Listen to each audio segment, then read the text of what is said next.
শ্রদ্ধেয় দুইজন সহ আলোচক, মাননীয় সংসদ সদস্য মিস্টার বাবুল এবং আমাদের সাংবাদিক ভাই খাজা ভাই, এবং আমি দুজনের সাথে আমার কখনোই কোনো সময় পরিচয় হয়নি, আজকে প্রথম। তো যাই হোক, এই সুযোগে ওনাদের সঙ্গে একটা মতামত সুযোগ হলো আমার।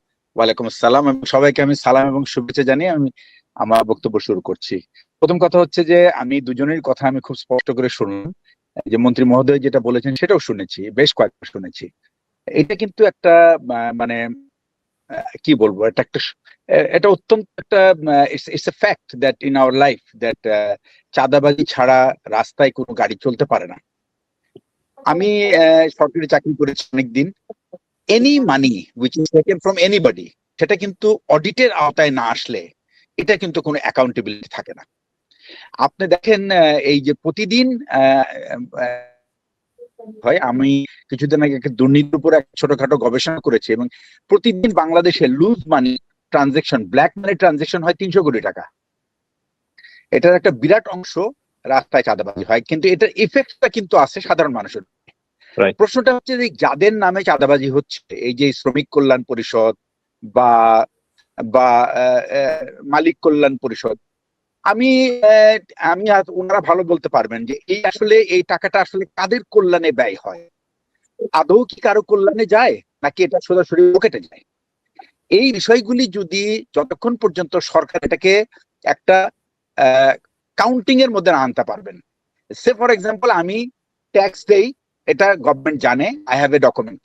আমি ভ্যাট দেই, আমি সরকার জানে, I have a document. But আমি ঘুষ দেই আমার ট্যাক্স ফাইলটাকে ক্লিয়ার করার জন্য, it does not have any document. আমি ঘুষ দেই আমার ভ্যাটটাকে কমানোর জন্য, it doesn't have any document. এটা হলো ব্ল্যাক মানি। সুতরাং আমি নিয়ে আসতেছি চাঁদা দিলাম, বুঝলাম আমি চাঁদা দিলাম। আমি নিজে একদিন, আমি আপনাকে বলে, আমি তখন অনেক ছোট অফিসার মেজর, আমি আজ থেকে কতদিন আগে 36 বছর আগে সৈয়দপুর থেকে আমার বোনের বাড়ি ছিল আপনার নীলফামারী। আমি সেখান থেকে আমি একটা মিলিটারি ট্রেনিং এ গেছি।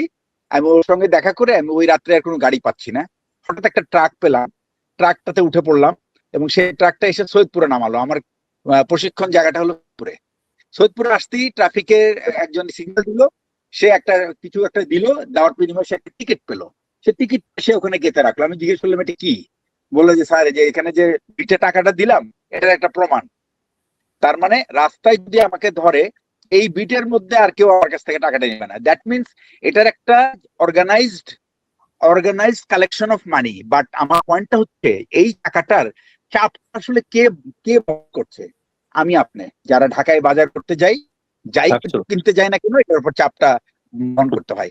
আমার প্রশ্নটা হচ্ছে দ্যাট এই চাঁদার যদি চাপ আমাকে সহ্য করতে হয়, তাহলে আমার জানার অধিকার আছে এই চাঁদাটা কোথায় যায়।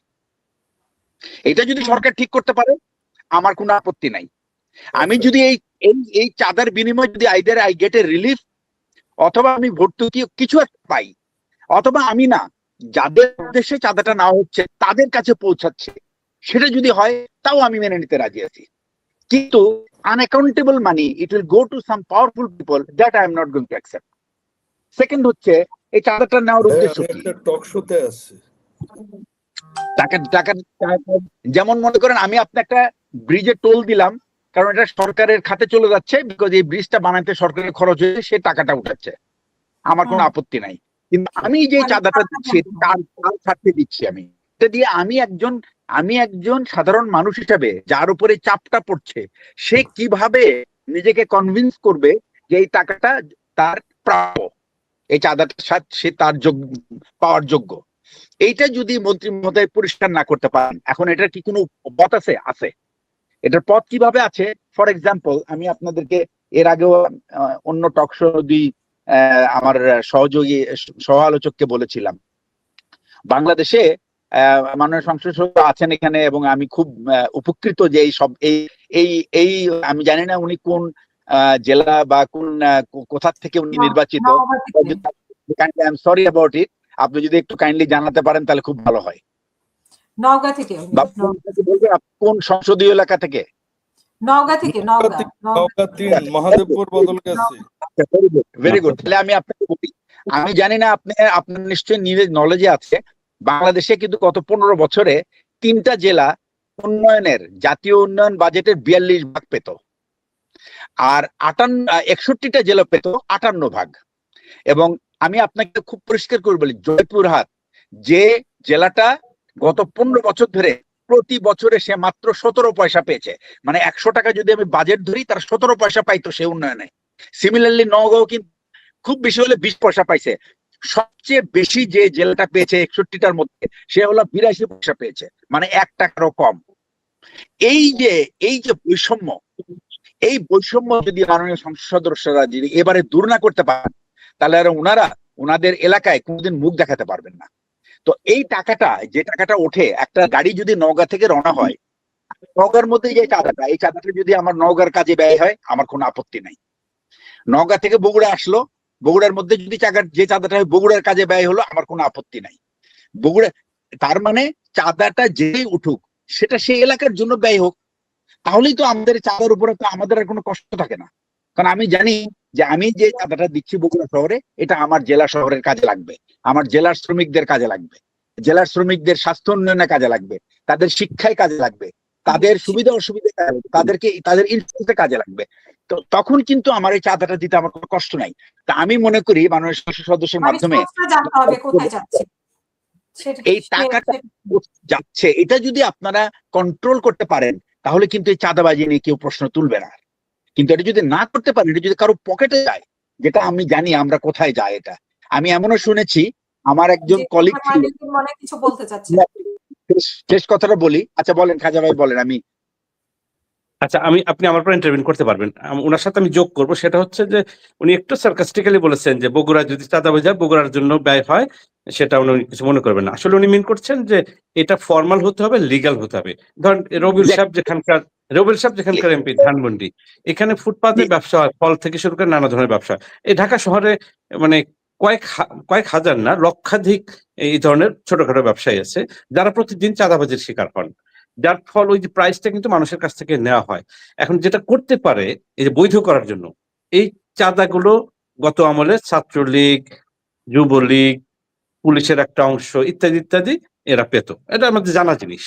এখন যদি সিস্টেম করা হয় যে এই যে যারা ছোটখাটো ব্যবসা করে, এটা মানুষের উপকার করছে, তাদের দোরগোড়া জিনিসপত্র পৌঁছাচ্ছে, এইটার লিগ্যাল মানিটা নিবে সিটি কর্পোরেশন ঢাকায়, ফর এক্সাম্পল বগুড়ার পৌরসভা বা বগুড়ার কোন একটা কর্তৃপক্ষ, তারা রিসিট দেবে, যে কয় টাকা নেওয়া হলো তার প্রমাণ থাকতে হবে। আমি একটু অ্যাড করি এখানে, যেটা ভারতের বোম্বেতে আছে, এটাকে আপনার ভারতের বোম্বের উপর দিয়ে কোনো পণ্যবাহী ট্রাক যদি যায়, তাকে টোটাল 0.5% অক্ট্রয় বলে, তারা এটাকে অক্ট্রয় বলে, স্টেট অক্ট্রয় বলে। তো ওই রকম কোনো ফর্মালাইজড হলে তো ওয়েল অ্যান্ড গুড। এবং সেই অক্ট্রয়টা শুধুমাত্র মহারাষ্ট্র এবং বোম্বে সিটি কর্পোরেশনের উন্নয়নে ব্যয় হয়। I just added. That's right. এখন ঢাকা সিটিতে যদি ওইটা করা হয়, তাহলে দেখেন চাঁদাবাজিতে একজন ডাব বিক্রেতাকে প্রতিদিন 300 টাকা চাঁদা দিয়ে ব্যবসা শুরু করতে হয়, শুধু একজন সাধারণ ডাব বিক্রেতা। অন্যান্য ফল বিক্রেতার জন্য এটা অনেক বেশি।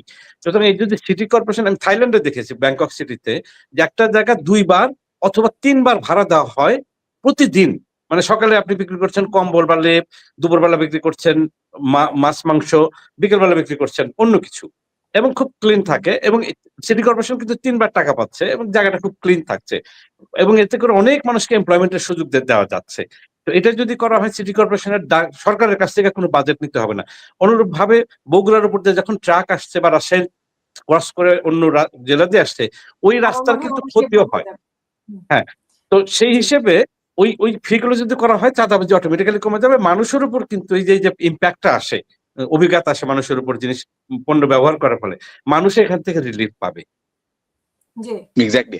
তো যাই হোক, থ্যাংক ইউ ভাই আপনাকে to compliment me with the idea. এই জিনিসটা নিয়ে কিন্তু আমি অনেক দিন ধরে ভেবেছি যে এটা অ্যাকচুয়ালি কিভাবে করা যায়।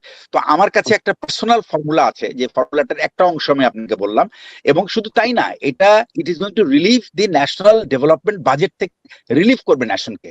এবং তারা তখন হবে কি, তারা সেলফ মানে একটা যে স্থানীয় সরকার বা যে কর্তৃপক্ষ থাকুক, সে যে তার রেভিনিউটা আর্ন করছে, সেই রেভিনিউটা দিয়ে কিন্তু তার নিজের উপকার করছে।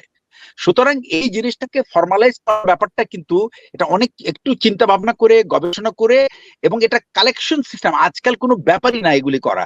ইট ক্যান বি ডান ইলেকট্রনিক্যালি, এবং কোনো ক্যাশ ট্রানজেকশনও ক্যাশ জমা হবে, but it will know, government will know that এই টাকাটা জমা হয়েছে এই মাত্র।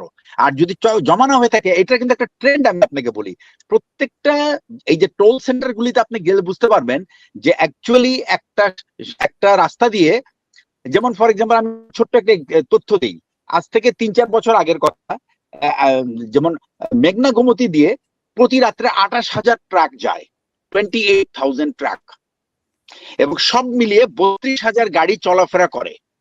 এর কত পার্সেন্ট ট্রাক, কতটা কোন সময়টায় ট্রাক যায়, কোন সময়টায় বাস যায়, কোন সময়টায় গাড়ি যায়, এটা কিন্তু পুরো হিসাব তাদের কাছে আছে। তো তার মানে এটা কিন্তু নিয়ন্ত্রণ করা অসম্ভব কিছু না আজকালকার যুগে।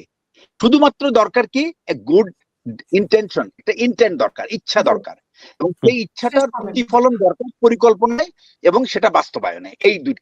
এইগুলিকে যদি আপনি এক করতে পারেন, সুশাসন ইজ মাস্ট। এবং আই ক্যান টেল ইউ, আমি আরেকটা কথা বলে রাখি আপনাদেরকে, this time if Mr. Tariq Rahman fails, the whole nation will fail. Remember that. We need to make sure that he does not fail. He cannot fail. Simple. আর কোনো এটার মধ্যে আর কোনো ifs and buts নাই। তাকে ব্যর্থ হইতে দেওয়া যাবে না। ইফ সে যদি ব্যর্থ হয়, পুরো বাংলাদেশ ব্যর্থ হয়ে যাবে। সো এটা উনাকেও বুঝতে হবে, উনার দলের প্রত্যেক এমপি কে বুঝতে হবে, এবং যারা উনার সাথে আছে, যাদের অনেক মানে আমরা জানি যে রাজনীতি থেকে অনেকে অনেক কিছু প্রফিটেড হয়, বাট এই প্রফিটটাও যেন এমন থাকে যেন তারা বুঝতে পারে যে এই প্রফিটের মাত্রাটা কোথায়। এই যে পদ্মা ব্রিজ বেগম খালেদা জিয়া যখন প্রথম এস্টিমেট করেছিল এটা 8,000 কোটি টাকা ছিল, সেটা এখন 40,000 কোটিতে গিয়ে ঠিকছে। এবং এই যে জিনিসগুলি, প্রসেসগুলি কিভাবে হয়, কারণ এই সমস্ত প্রজেক্টের ইভ্যালুয়েশন এবং প্রজেক্টের এক্সপেন্ডিচার, এই যে বাজেট পাসের জন্য কাউকে জবাবদিহি করতে হয় না। এই যে আমাদের মাননীয় সংসদ সদস্য আসেন, উনারা যদি এই সমস্ত বাজেট কমিটিতে বসে যদি উনার ওই যিনি বাজেটটা দিচ্ছেন, যে এস্টিমেট দিচ্ছেন, তাকে যদি আপনি ভালো মতো চেপে ধরেন, তাহলে সে প্রত্যেকটা জিনিস আপনাকে ব্যাখ্যা করতে বাধ্য, এবং এটাই হলো জবাবদিহিতা। এবং এটা যদি আপনাকে স্যাটিসফাই না করতে পারে, you don't approve the budget, বাস দ্যাটস ইট। তাহলে কোনো দেখবেন যে আপনি সবকিছু সিধা হইতে থাকবে আস্তে। এই অভ্যাসটা আমাদের ভিতরে ফেরত আনতে হবে। ঠিক আছে, এটাই আমি মনে করি এই কথা বলে শেষ করছি। অসংখ্য ধন্যবাদ।